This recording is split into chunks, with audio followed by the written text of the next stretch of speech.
7:30 ABC. Georgia -2 on the road in Tuscaloosa to square off against Alabama. This might be the biggest game of the season. Sure. Full stop. I mean, this game has so much meaning attached to it, not just within the SEC, but within the national playoff conversation. And gosh, you could slice this a million different ways. There is obvious intrigue here. Bama won this game last year. You remember in the SEC title, 27-24. It was a good game. That's what punched their ticket into the playoff. Kirby's this what, year, 1-4 against Bama? Something like that, yeah. Different circumstances this year, though. Of course. It's going to be Kalen DeBoer's first crack at Georgia. He gets them at home in Tuscaloosa, which is nice. There's also a real contrast in how these teams play defense that I want to call out. Okay. I want everyone watching these games to remember this exact stat because I think this is quite telling. Alabama's 134th in the country, dead last in blitzes per dropback. They've blitzed 3% of the time an opponent drops back, which is almost comically low. 3% of the time. Okay. Georgia is on the complete opposite end of that spectrum.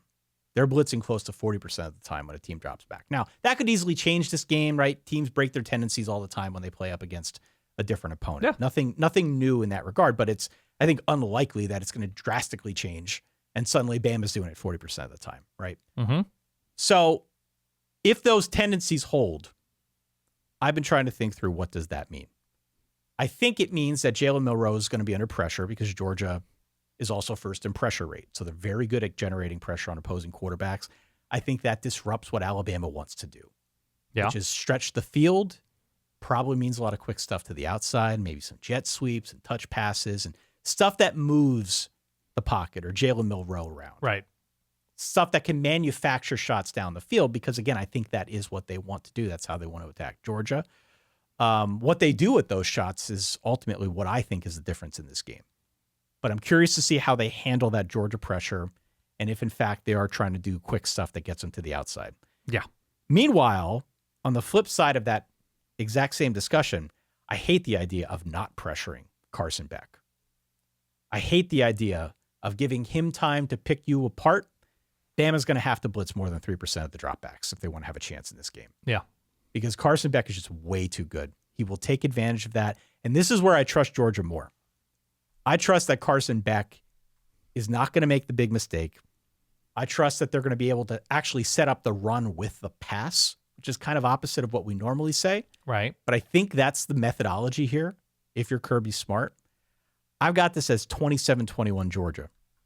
With a big win on the road, back up to number one in the polls next week. We all go on with our lives. But I thought a lot about that stat in particular. I'm on Georgia here by 6.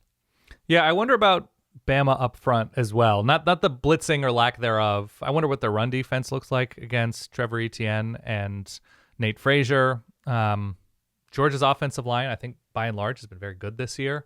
Yeah. I'm not going to say that was their worst day a couple weeks ago against Kentucky, Georgia's, but certainly made me think about where the explosivity comes from in the passing game for Georgia a little bit, whether it's Dominic Lovett. Like, they don't have, and we talked about this in August, right?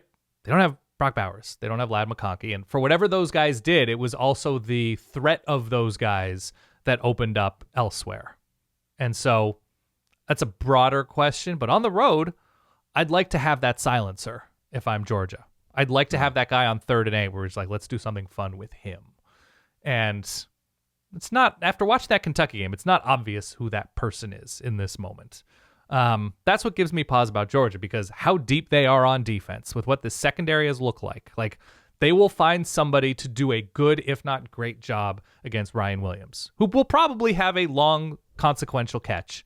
But that has been Alabama's biggest weapon this year, is the threat of Ryan Williams doing something great. Jeremy Bernard has been pretty good, but it doesn't seem like Alabama is as deep at those skill guys who could do something great at any given time as they've been in the past. And it's early in the season. Those guys develop, as Kalen DeBoer, the offensive staff get a sense for what Jalen Milroe can do and, where his rapport is. So I guess it's a question on both sides of the ball, is like, who are those playmakers. Right now, I still believe the Georgia defense to be the best and deepest element of this game. And I think that travels. I think what they did against Clemson makes them a lot more tested than what Alabama has proven against Braden Locke, all due respect. But, you know, they played mostly a backup quarterback against Wisconsin and kind of struggled with USF until making very late adjustments along the offensive line, and they've still been beat up on that offensive line. I know Caden Proctor's back after dealing with shoulder stuff. I don't know. To me, it's just there's too much unknown in this moment about Alabama to feel good about them going against a defense that should be as strong and like you look at like some of the numbers with Georgia's defense, and it's just like a backup defensive tackle, a backup linebacker. These guys are just getting home all the time. No. I'm going Georgia here. What did you say, 27-21? Yeah. I have 24-20 here. No. I think it'll be a good game. I mean, I Same. think it's a great matchup. I can't wait.